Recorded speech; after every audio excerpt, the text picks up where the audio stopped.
Merci. Alors, c'est ça, je vais parler des cas d'études au Québec à propos du canopée des arbres. Alors voilà, je voulais juste que tout le monde soit sur la même page quand on parle de forêt urbaine. Je donne une petite définition. C'est les arbres, les forêts, les espaces verts et les éléments abiotiques, biotiques et culturels connexes qui se trouvent dans les zones allant du noyau urbain à la limite périurbaine. C'est le seul diapo que je vais lire. Reste assuré. Alors là, ça vient de notre stratégie canadienne sur la forêt urbaine. Alors, on a fait une stratégie, c'est assez récent, où on parle vraiment de foresterie urbaine à un niveau fédéral, qui est assez excitant. Alors, là, j'ai mis plein de bénéfices, mais je ne vais pas parler du tout de cette diapo. Merci, Pauline, de ce matin. Je vais sauter vitement, c'était bien couvert ce matin. Alors, là, la plupart de le monde, la majorité de la population mondiale habite dans les milieux urbains. Ça, c'est un autre projet. Puis, malheureusement, souvent, la forêt urbaine, c'est la seule connexion à la nature que les gens ont, les enfants, les adultes, pareil. Alors là, on voit que 98% de la population belge habite dans les milieux urbains, ainsi que 87% chez nous au Canada. Alors, la forêt urbaine, on voit que c'est super important, pas juste pour l'environnement, mais aussi pour les personnes autour. Alors, c'est important de gérer cette ressource, ça nous impacte énormément beaucoup. Alors, la première chose à faire, c'est vraiment de créer un plan de gestion. Et c'est un document qui va nous décrire où nous sommes à ce moment avec les arbres, ainsi que où on veut aller dans les prochaines 10 à 20 ans, par exemple. Alors, première chose, quand on va établir ce plan de gestion, c'est vraiment de connaître notre ressource. On ne peut rien faire si on ne connaît pas ce qui est là autour de chez nous. Alors, il y a deux façons que j'utilise pour connaître les ressources pour nos clients. La première chose, c'est un inventaire traditionnel. On fait un marché dans les rues, dans les boisés, dans les espaces verts, et on fait un inventaire de tous les arbres individuels ainsi que dans les boisés. Et on prend plein de détails de ces arbres-là. L'autre méthode, c'est de faire une évaluation de la canopée, et juste en regardant pas chaque arbre individuellement, mais comme un groupe entier. Alors, si vous regardez la superficie, j'ai menti, là, je vais lire celui-là aussi. Superficie aérienne des arbres, incluant les feuilles, les branches et les troncs. Alors, c'est vraiment de regarder en haut. C'est ça la différence entre l'inventaire des arbres et l'évaluation de la canopée, ma définition à moi. Alors, c'est quoi la différence entre ces deux collections de data, par exemple? Le premier, l'inventaire, c'est une personne, ou deux, ou trois, ou quatre, qui marche autour de la ville, puis devra prendre tout le data de ces arbres, alors individuels. Alors là, on a beaucoup d'informations sur les arbres, mais ça prend du temps, ça coûte d'argent. Par contre, et je vais décrire un peu plus comment évaluer le canopée, les méthodes après, mais c'est une méthode qui est assez rapide, et alors ça coûte un peu moins à faire.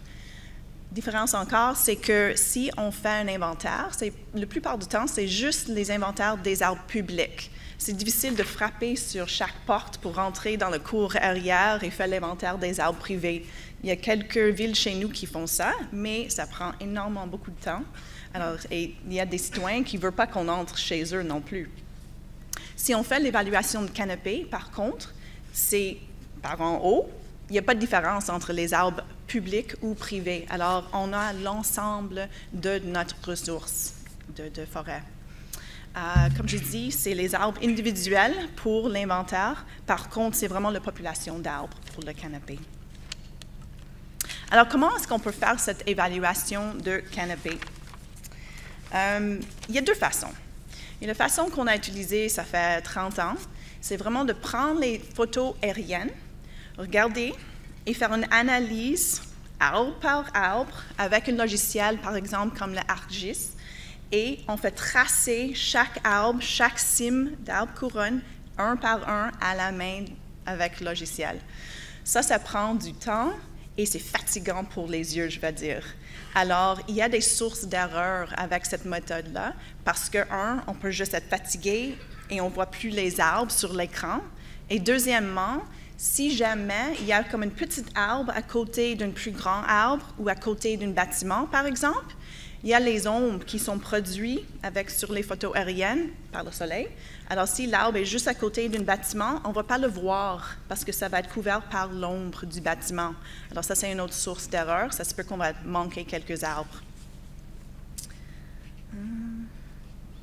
La prochaine façon qu'on est en train d'utiliser ces jours-ci, c'est d'utiliser une analyse LIDAR. Le LIDAR, c'est Light Detection and Ranging. Alors, qu'est-ce que c'est? C'est, encore une fois, on peut avoir un avion qui vole, puis il lance une pulse de lumière. Ça frappe, par exemple, une branche de l'arbre. C'est rebondi. C'est un récepteur qui mesure le temps que ça prend pour la lumière d'aller et retourner vers l'avion. Et ça donne la hauteur des arbres, des bâtiments, des arbustes, des choses comme ça. Puis en plus, il peut savoir si c'est de végétation ou c'est une surface dure. Alors après ça, toute l'information est manipulée, puis ça donne des catégories des hauteurs des aliments, soit la végétation ou les surfaces dures. Avec ça, comme technicien, on peut aller encore dans notre petite ArcGIS. On dit ArcGIS chez nous, mais je sais ici c'est ArcGIS. J'ai appris ça avec mes collègues belges chez nous. On prend notre logiciel, puis on peut juste sélectionner végétation plus grande que 3 mètres de hauteur, et là, le programme, pouf, va produire une analyse de canopée. Ça va calculer le pourcentage qui est présent sur un endroit. Alors là, on voit que cette façon d'analyser ça, c'est super vite, super rapide. Voici juste un exemple, vite fait. On voit les flèches et c'est en train de montrer des arbres qui étaient oubliés ou pas vus, par une analyse des photos aériennes toutes seules. Alors tracées manuellement, mais l'analyse LIDAR a trouvé ces arbres-ci. Alors, c'est juste des petites différences comme ça. On voit aussi que les arbres sont un peu déplacés, les cimes, mais ça, c'est juste une question des photos qui sont différentes et juste de projection, mais c'est pas grave, là. C'est pas une erreur, c'est juste que quand on voit visuellement sur une photo, on voit que c'est déplacé un peu les couronnes, mais c'est pas le fin du monde. On a nos erreurs avec ces choses-là. Pourquoi est-ce qu'on va faire cette sorte d'analyse au lieu d'utiliser vraiment l'inventaire? Pourquoi? Alors, comme j'ai dit avant, ça donne une image des arbres publics et privés tout ensemble. L'autre chose, c'est qu'on peut évaluer les changements dans le temps. C'est un outil très, très visuel. Alors ça, c'est utiliser les photos aériennes ou le LIDAR, ça ne fait rien. C'est toute la même analyse à la fin. Puis là, je montre, c'est une carte qui montre les lignes en rouge. C'était une analyse de canopée qui était faite en 2007. Et les lignes en violet, c'était fait en 2011. Puis ça montre clairement qu'il y avait une boisée là avant, sauf si c'était une erreur du technicien. Mais il y avait une boisée là, puis en 2011, c'est parti. Alors, qu'est-ce que ça fait? Et vite après ça, il y avait un développement. C'était des maisons qui étaient construites. Qu'est-ce qui se passe? C'est des fois, on regarde notre pourcentage de canopée, on regarde les arbres, et tout à coup, on réalise qu'on n'est pas vraiment où on veut être. On dit, pourquoi notre pourcentage d'arbres est vraiment basse? Et on n'a pas de souvenir, qu'est-ce qu'on a fait dans le passé? Alors, en regardant les photos, ça fait 50 ans, 25 ans, 10 ans, 2 ans, on peut vraiment faire des comparaisons et voir, ah ben regarde, il y avait plein de parkings qui étaient établis. Ça, c'est pourquoi on a perdu vraiment énormément beaucoup d'arbres, ou on a vraiment fait beaucoup de construction, ou n'importe quoi. Et ça donne une idée de où on était et où on peut aller dans le futur. La deuxième chose pourquoi on fait des analyses de canopée, c'est pour planifier la plantation des arbres. Encore une fois, c'est une analyse qui est super visuelle. Alors là, on voit les canopées, les grosses splotches en vert, puis on voit les arbres qui sont présentement dans cette ville-là, sont en vert vif. Et il y a plein d'autres couleurs des points tout partout. Et ça, c'est les arbres qu'on a plantés, pas vraiment, mais juste dans le logiciel, pour montrer où il y avait le potentiel d'avoir des arbres. Il n'y a pas d'arbres là maintenant, mais il y a du gazon, des choses comme ça, du sol qui est nu, et on sait qu'on peut planter des arbres là.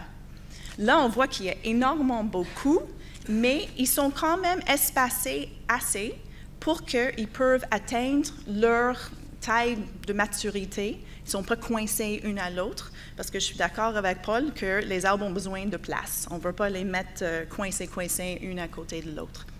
Là, les différentes couleurs, c'est pour des différentes années de plantation. Alors ça, c'était un plan de 12 ans. Je n'ai pas montré toute la ville, là. Alors on a quoi, 5 ans montré. Et on a décidé pour la ville, en consultation avec la ville, c'était quoi leur priorité de plantation pour atteindre leur maximum canopée. Et il y avait des choses comme ils voulaient surtout planter dans les endroits, c'était des îlots de chaleur, par exemple. Alors autour des autoroutes, on a vu ça. Alors ça, c'était comme la première année de plantation. C'était dans les endroits où c'était identifié comme des îlots de chaleur. D'autres endroits, c'était par exemple, s'il y avait beaucoup d'arbres matures, dans 5 ans peut-être, quelques-unes vont mourir, bien là, on va planter des arbres là aussi.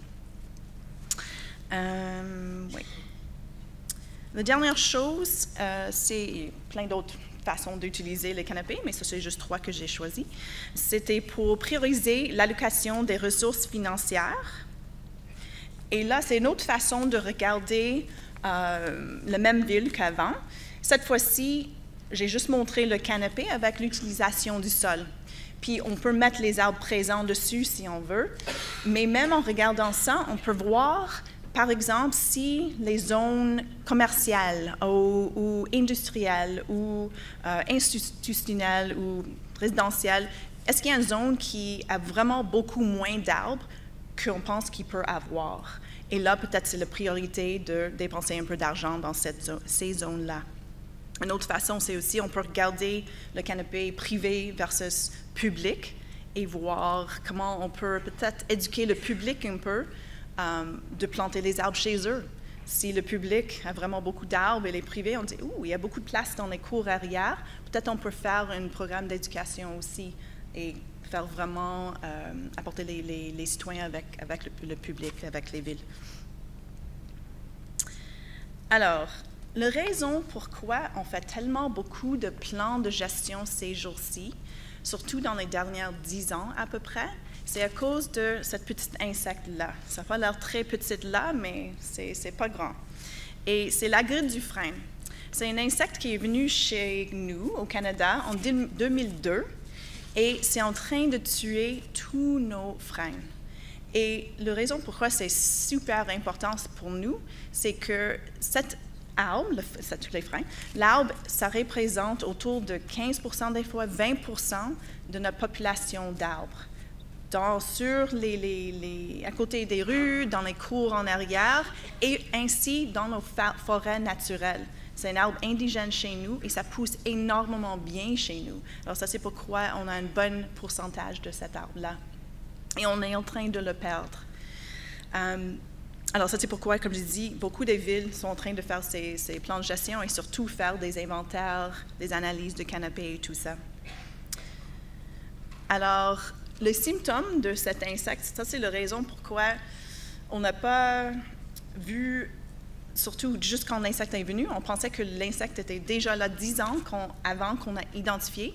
C'est parce que les symptômes au commencement ont l'air juste comme un petit dépérissement, sauf que c'est super vite.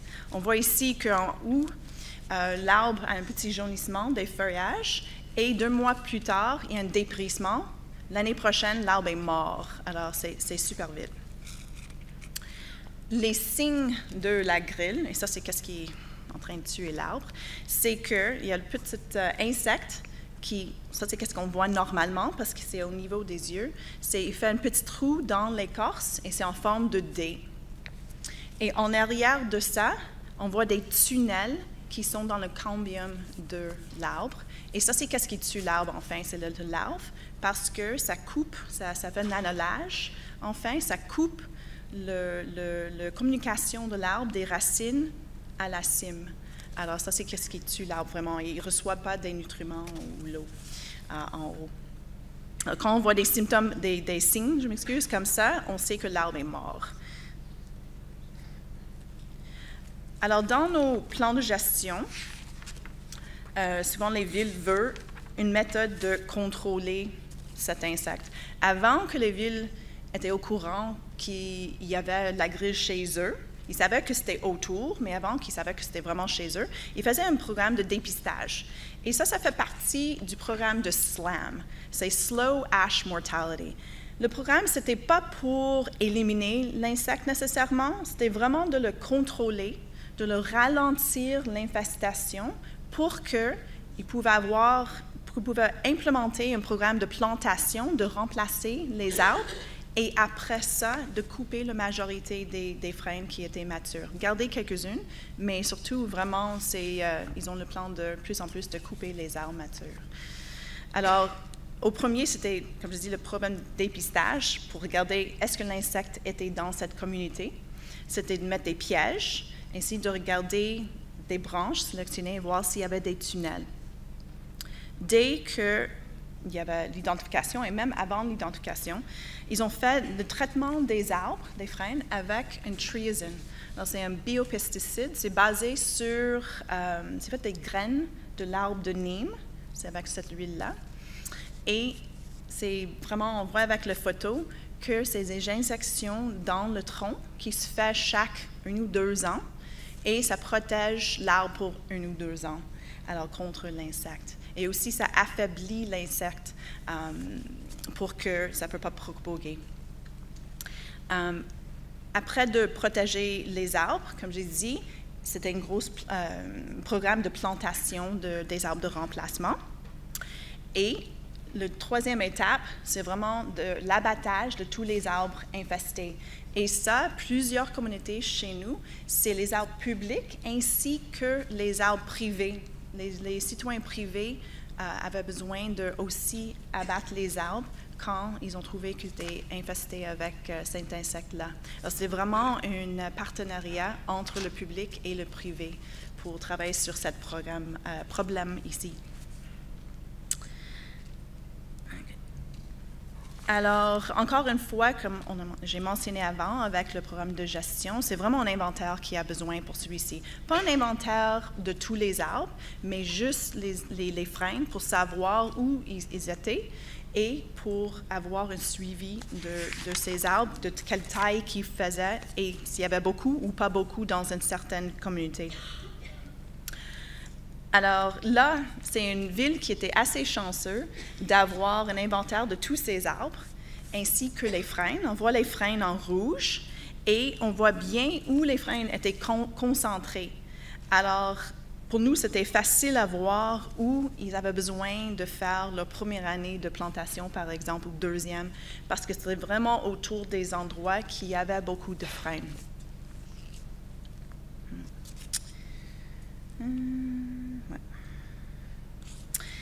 Alors, l'autre façon, si jamais il n'y a pas un inventaire complet, encore une fois, l'analyse de canopée est assez efficace. Si on met, là, je n'ai pas mis l'inventaire des freins dessus, mais si on superimpose l'inventaire de freins dessus, on va encore avoir la même information de quel pourcentage les freins ont comparant à tout le reste de population des arbres, juste en regardant le canopée d'en haut.